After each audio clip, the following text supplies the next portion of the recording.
ቃል እግዚአብሔር ነው፣ እግዚአብሔርም ቃል ነው። ቃል ስጋ ሆነ። ከዛ ከቃሉ ወለድና ስጋ አረገው።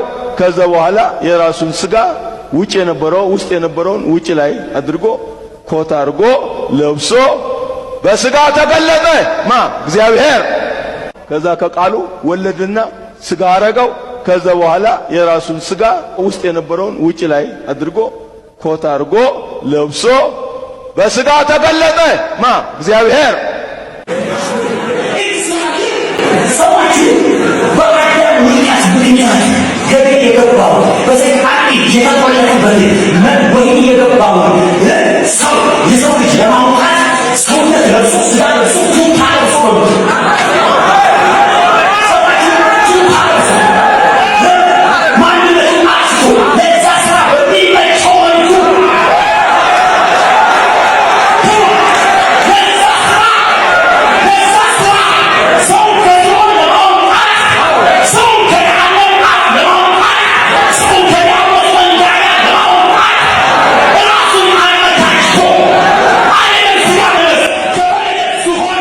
የማዳኑን ቱታ ለበሰና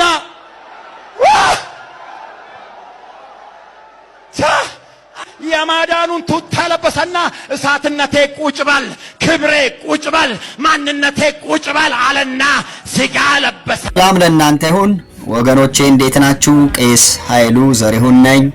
እንግዲህ ከቢሾፕ ተክለማርያም ገዛኸኝ፣ ቢሾፕ ደጉ ከበደ፣ ወንጌላዊ ሰለሞን ከበደ የተናገሩት ሰምታችኋል። መልእክታቸው ተመሳሳይ ነው። ቢሾፕ ተክለማርያም ገዛኸኝ እግዚአብሔር ኮት ለብሶ መጣ አሉ። ቢሾፕ ደጉ ከበደ ደግሞ መንፈሳዊ ልጃቸው ምን አለ? ቱታ ለብሶ መጣ አሉ። የቢሾፕ ደጉ ከበደ ወንድም ወንጌላዊ ሰለሞን ከበደ ደግሞ የማዳን ቱታ ደርቦ መጣ አለ። ልዩነቱ ምንድነው? ወንጌላዊ ሰለሞን ከበደ ቱታ ደርቦ መጣ አሉ። ክብር ለእግዚአብሔር ይሁን። መጽሐፍ ቅዱስ ግን ሲናገር ምን ይላል? ዮሐንስ ወንጌል ምዕራፍ 1 ቁጥር 18 መቼም ቢሆን እግዚአብሔርን ያየ አንድ እንኳ የለም፣ በቅፉ ያለ አንድ ልጅ እርሱ ተረከው ይላል። እንግዲህ የትኛው እግዚአብሔር ነው? እናንተ እግዚአብሔር ኮት ለብሶ የሚመጣ ቱታ ለብሶ የሚመጣ ቱታ ደርቦ የሚመጣ ኮቱስ የት ሀገር ስሪት ነው? ቱታውስ ምን አይነት ነው የለበሰው ቱታ? ኧረ እባካችሁ ተረጋጉ፣ አብዝታችሁታል። ምዕመናንስ ከነዚህ ሰዎች ምንድነው የምትማሩት? ምንድነው የምታገኙት ዕውቀት? አንድ የሚባል ነገር አለ፣ ከመጠምጠም መማር ይቅደም ይባላል።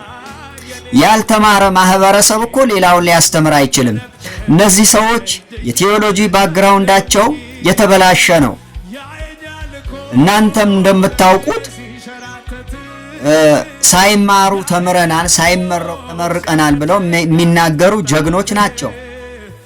እኔ አሁን ግልጹን ነው የምነግራችሁ። እዛ ቤት ውስጥ ያላችሁ ምዕመናን የምትነቁኑበት ጊዜ አሁን ነው። ንቁ፣ ውጡ፣ ተለዩ።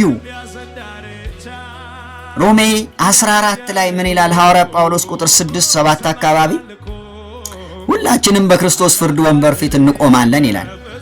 በፍርድ ቀን ቢሾፕ ተክሌ፣ ቢሾፕ ደጉ ወይም ወንጌላዊ ሰለሞን መጥቶ አያድኑንም።